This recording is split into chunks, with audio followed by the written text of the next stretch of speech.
It's me. I don't know why it's so foggy over there, but it is me, and it's Manifest Monday, and I don't know why it looks so foggy in the background, but hey, there we go. We're going to get right back into it. All right, once again, this is my little Tuesday nugget while everybody is doing their thing and feed the need. So this will be showing at 7 o'clock rather, because I have something important I need to do at 6:30.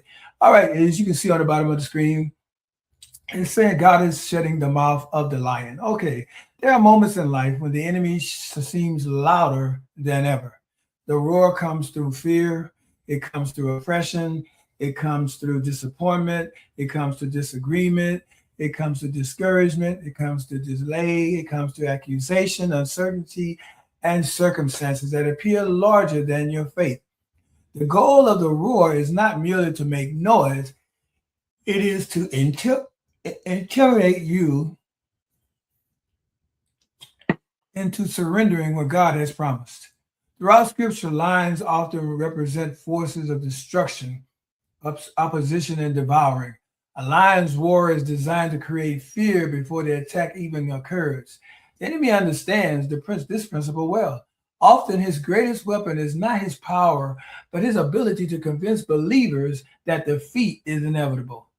This is precisely what we see in the story of Daniel. Daniel was not in the lion's den because he had failed God. He was there because he had not compromised his conviction. He was not there because he had fallen into sin.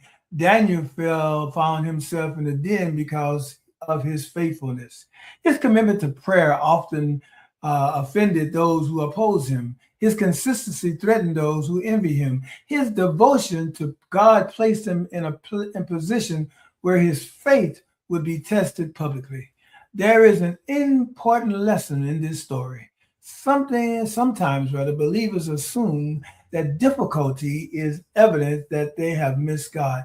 Yet Daniel teaches us that some battles occur precisely because we're walking in obedience.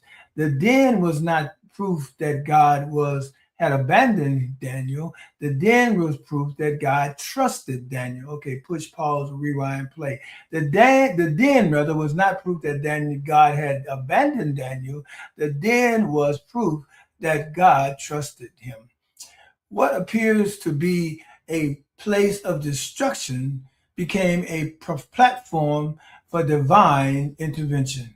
Daniel 6:22 says this, my God sent his angel and shut the lion's mouth, and they have not harmed me. Notice that God did not prevent Daniel from entering the den. Instead, he met Daniel in the middle of it. Many people pray to God to remove every difficult situation from their lives. Yet there are times when God chooses to demonstrate his power by not preventing the battle, but by preserving us in the midst of it. The miracle was not that Daniel avoided the lions. The miracle was that the lions could not touch him. Get you what I said? The miracle wasn't that he avoided the lions. The miracle was that the lions could not touch him. The same God who shut the mouth of the lions is still working in this realm even today. I believe that there are many of you who have been hearing the roar of the enemy in this recent months. And even as we go into the next month, the 7th month, the number 7 is the number of completion.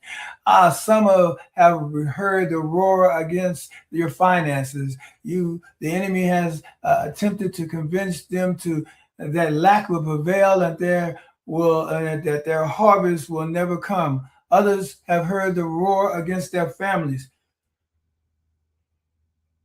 There has been an attack against relationships, unity, peace, and spiritual growth, and marriages.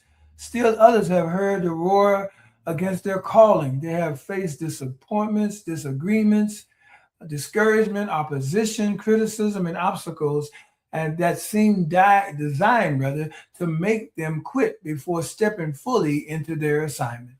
Yet the Lord is saying, the roar does not determine the outcome. The roar does not determine the outcome.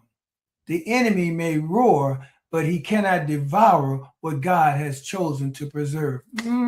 That's good. Okay, I see you running for election. Let me help you get elected. I see you running for office. Let me help you get elected. The enemy may roar, but cannot devour what God has chosen to preserve. Your purpose is protected. Your calling is protected. Your harvest is protected. Your destiny is protected. The Lord is revealing divine intervention into situations that appear impossible.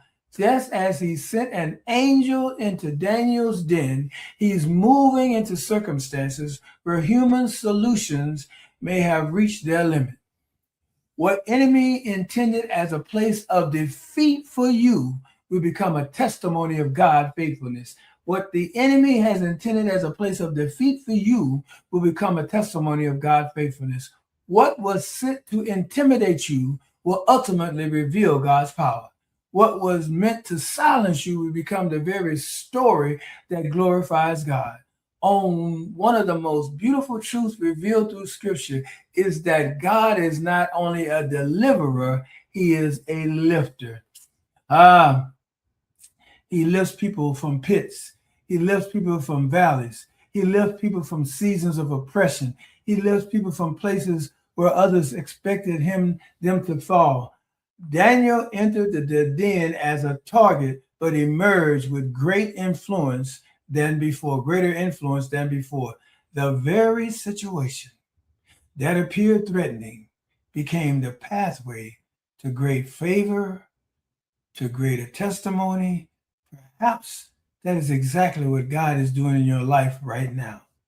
The roar may be loud, but God's promises is louder. The battle may be real, but God's protection is greater. The lion's mouth is being shut.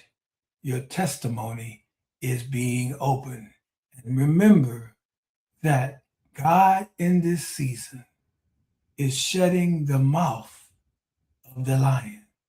Understanding your purpose is protected, your calling is protected, your harvest is protected, and your destiny is protected. He's going to lift you from the pits, the valley, and season of oppression, and he's going to place you where others expected you to fall. I pray that this has been a blessing to you. I know, once again, this is something that I feel necessary to do. So grace and peace be multiplied. Love you guys.